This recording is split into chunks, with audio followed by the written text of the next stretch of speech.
Okay, now turn around and face the big multi-story building behind you. The house where Maya Angelou lived once stood here.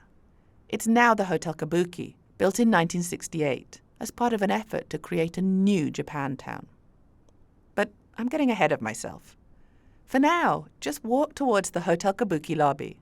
For the families who did return to the Bay, it was a very different place from the one they left. They arrived wary of the welcome they might receive from their new neighbors. My mother worried.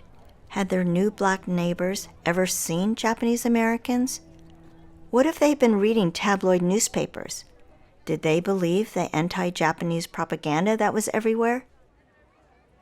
There's a trumpet there, on the top shelf. Look carefully, and on the second shelf, just below the trumpet, you should see a blue book with a black and white photograph on the cover, entitled The Harlem of the West. Take the book down and open it up. This is the Fillmore that was breathing to life as the Japanese returned home. A few years after they arrived back in San Francisco, and after a series of failed house-cleaning jobs, my grandmother opened a cafe, the King Cafe. 2 coffees, please. It was just a few steps away from here, and though it was a little less polished than this place, it had a bar, it had booze, and it had music. Oh man, did it have music. My aunt even came face to face with her musical hero here, the great jazz singer Billie Holiday.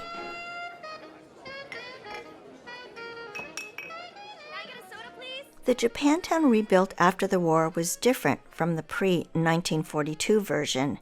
It was smaller and poorer, with 150 rather than 400 businesses, and about half of the Japanese American families here were newcomers to the city. But fears over Japanese-black clashes proved unfounded. Ah, good day to you, Mama-san. Oh, Harry! I'm so glad you're here. The usual? Harry was my grandmother's steadiest customer, only the second black American to join the San Francisco Police Department. All of the Fillmore was very proud of him. He stopped by the cafe several times a day, always kind and soft-spoken. I think he felt that his badge and uniform would protect my grandmother from any unwholesome disturbances. Oh, Harry, that big-time guy and his white girlfriend? The one with the tight dresses and all that makeup? I'm nearly sure they are doing drugs in my restroom. I don't want any of that stuff in here. Last night, I banged on the door until they came out. Why do they do such a dumb thing? I'll talk to them, Mom. Tell them to keep it out of the cafe. How much do I owe you? Oh, stop that, Harry. You don't worry about it. We'll see you tomorrow.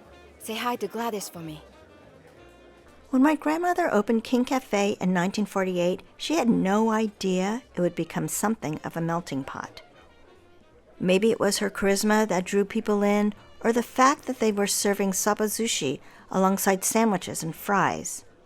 But somehow the cafe became a place where the Japanese and black communities coexisted, not just as neighbors, but as friends.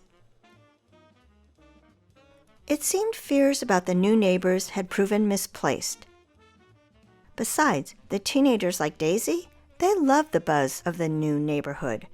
They would often listen to jazz during their incarceration at Topaz, endlessly spinning the one Nat King Cole record they could get their hands on, dancing the jitterbug at their senior prom.